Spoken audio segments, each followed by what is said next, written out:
Overtraining is a big thing, yeah. And if you see the process for muscle growth is you go in the gym and you put stress on the muscle. If you put stress that it's not used to, then it's going to react. You're going to get growth. But you need to recover from that first.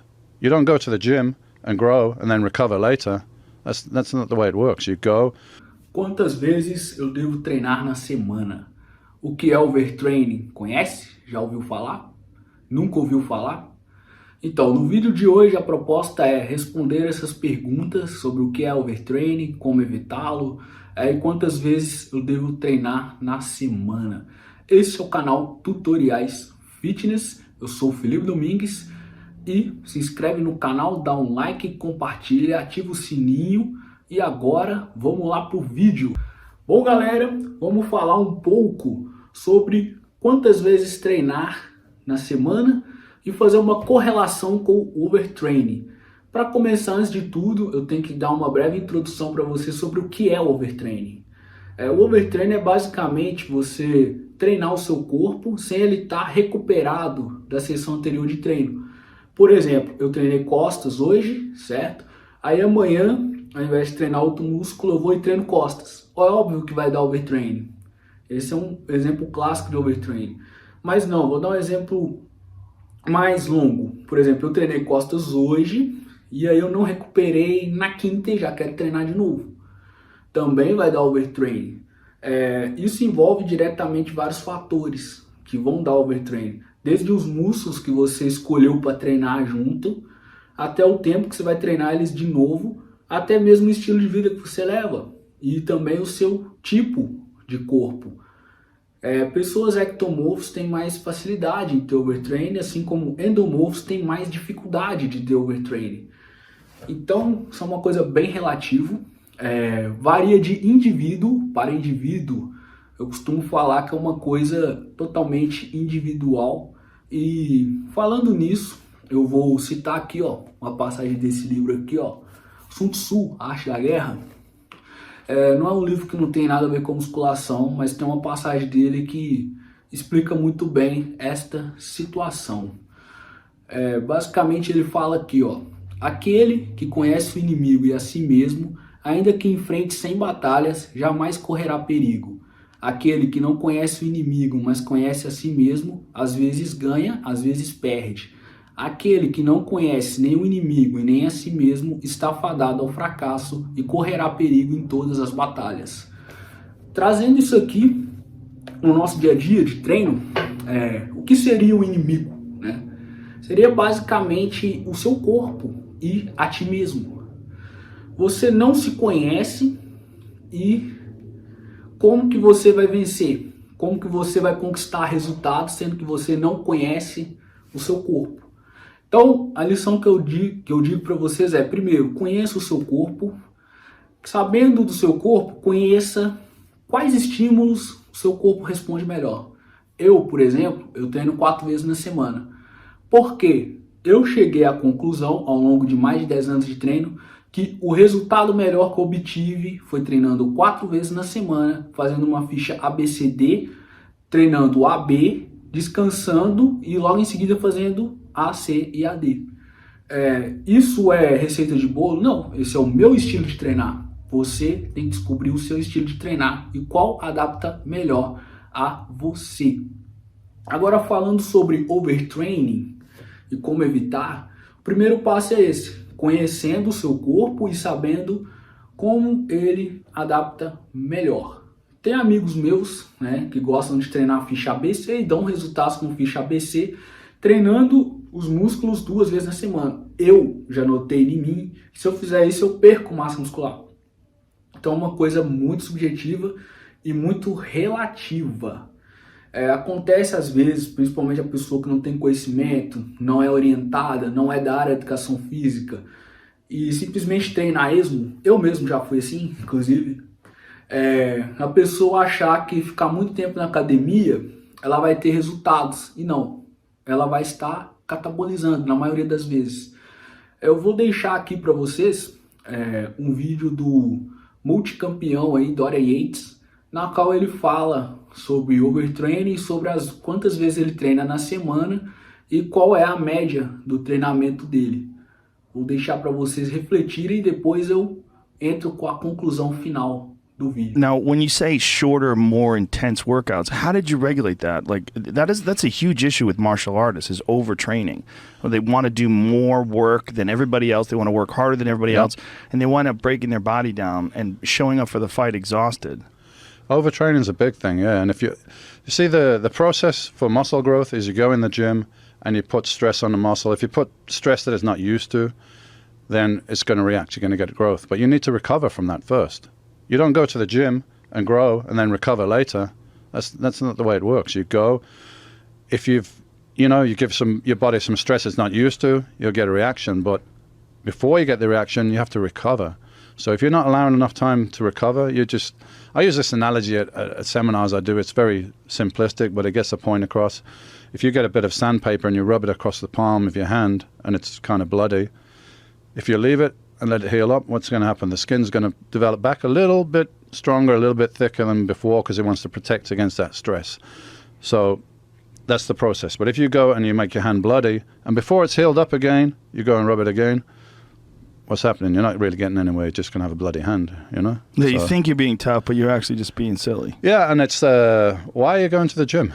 Right. I'm going to the gym to get results, so I'm going to do whatever it takes to get results. And if it means training 30 minutes once a week, or it means training 10 hours a day every day, whatever it takes, I was willing to do it, and I would have done it. But training 10 hours a day is not going to build your muscles. You're just going to burn out. So I was doing average 45, 50-minute workouts, probably 4 times a week. Really? That's it? Wow, that's incredible. And everybody says, oh, that's it. Well, I write on a piece of paper, what the fuck is that? That's nothing, man. I'm like, okay, but come and do it. Come and do it and tell me if you want to do more when we're finished. Nobody has ever said, oh, please come and do some more. They're like, no, that's it. That's enough. Because every set, bar the warm-up sets, you got to warm up and, to be safe and everything. But the real sets, I call them, we're going to go to absolute failure and even beyond with force reps, with assistance reps, maybe extra negative reps, which is something that most people neglect when they lift weights. They think, I've lifted it. All right, boom, let it go down. I've lifted it. But they're neglecting the lowering part of the weight, the negative. So I get people to really slow that down, so you're taxing that part as well. And even at the end of the set, on some exercises with machines where it's practical, so you can't curl anymore physically on the positive, on the contraction, but your strength on the lowering is greater. So if you did curls and you failed, I could lift the weight to the top for you, and you could lower it down for probably another 3 reps. So if you'd just gone to failure here, you wouldn't have exhausted the negative part of the rep. So my thing is I exhaust everything. It's totally fucked. You can't lift, you can't lower it, you can't lift it. It's total failure. If you do that once on an exercise, then time to move on, do another exercise. How did you develop your protocol? Just trial and error? Trial and error, and I didn't invent this system of training. As I said, people there before me, Arthur Jones, Mike Menser, I just took what they did and refined it a little bit more for a competitive bodybuilder, because Arthur Jones was a competitive bodybuilder. The people he trained weren't. So his routines were even briefer than mine.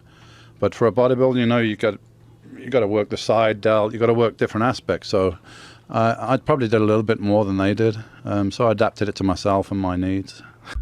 Bom, galera, como vocês podem ver aí no vídeo do Dorian, ele fala que treina 4 vezes na semana. E o treino dele, em média, ali, 30, 45 minutos. Porém, ele tem uma frase que ele fala: ninguém nunca treina mais pesado do que eu. Ele segue a lógica de treinar até a falha, né? Fazer a última repetição ali, onde ele já não aguenta mais subir o peso e fazer a fase concêntrica do movimento. Muitas pessoas, assim como o Dorian, defendem essa tese da falha concêntrica, que é o limite do corpo. E o Dorian, assim como o Ronnie Coleman, os dois ambos multicampeões, eles levavam o corpo deles além dos limites, ou até o máximo mesmo, tipo 100%. O Dorian também fala que o dia que ele não levava o corpo dele ao máximo, ele ficava em casa. Basicamente é isso. Então, assim, não é necessário treinar tanto tempo assim na academia, a não ser que você seja um endomorfo, né? Porque aí realmente é diferente. E não é necessário fazer muito tempo de sessão de treino, geralmente. Mesmo o endomorfo, ou citar um outro campeão aqui, que no caso ele é endomorfo, que é o Jay Cutler, tem uma entrevista dele que ele fala que ele treinava 4 vezes ao dia. Então assim, eram treinos até relativamente curtos, né? Mas ele ia 4 vezes à academia. Mas tem que ver uma coisa, o Jay Cutler é endo. Então, o Dória, ele tem mesomorfia, basicamente, ele é um mesomorfo. Então, assim, já vê a diferença do estilo de um para o outro. Agora, o que eu vejo muito na internet, não só na internet, mas em vários lugares aí, às vezes a pessoa, ela quer seguir um treino que não é pro biotipo dela. Por isso que eu falo, procure um profissional, façam testes. Você não tem dinheiro para pagar um profissional, não. Procure se conhecer primeiro, conhecer o seu corpo. Conhecendo o seu corpo, aí sim, ou o que é parecido com o seu corpo, você vai buscar treinos que são ideais para você e teste em você, entendeu? Não siga a receita de bolo. O objetivo desse canal aqui não é dar uma receita de bolo para ninguém. O objetivo maior aqui é fazer vocês pensarem como indivíduos e pensarem e testarem aquilo que dê mais certo em vocês, que foi o que eu fiz comigo, né? Igual, pra mim 4 vezes funcionou, às vezes pra você não funciona, né? Às vezes você é um endomorfo, igual o Jay Cutler aí, às vezes você é um ectomorfo, entendeu? Tem que ficar menos tempo do que eu na academia. Então é uma coisa subjetiva, relativa, e se você fizer errado, errar sempre para mais, vai dar overtraining. Se você errar para menos, você não vai obter resultados. Mas eu acho, sinceramente, opinião minha, eu acho muito mais frustrante você dar overtraining do que você errar e não ter resultados. Porque o overtraining você se esforça muito e a recompensa não vem. O overtraining é basicamente você treinar e ao invés de te fazer bem, te fazer mal. Ao invés de você treinar para ganhar, você perde. E é frustrante para quem é da musculação, para quem gosta de musculação.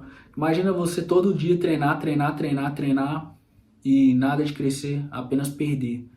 Então galera, esse foi o vídeo de hoje. Se gostou, se inscreve no canal, deixa um like, compartilha e pense a respeito sobre isso, entendeu? Pensem sobre overtraining. Às vezes as pessoas acham que overtraining é só para atletas. Não, pessoas normais têm overtraining também. Então assim, pensem, estudem, pesquisem e testem, sem preguiça. Valeu a todos.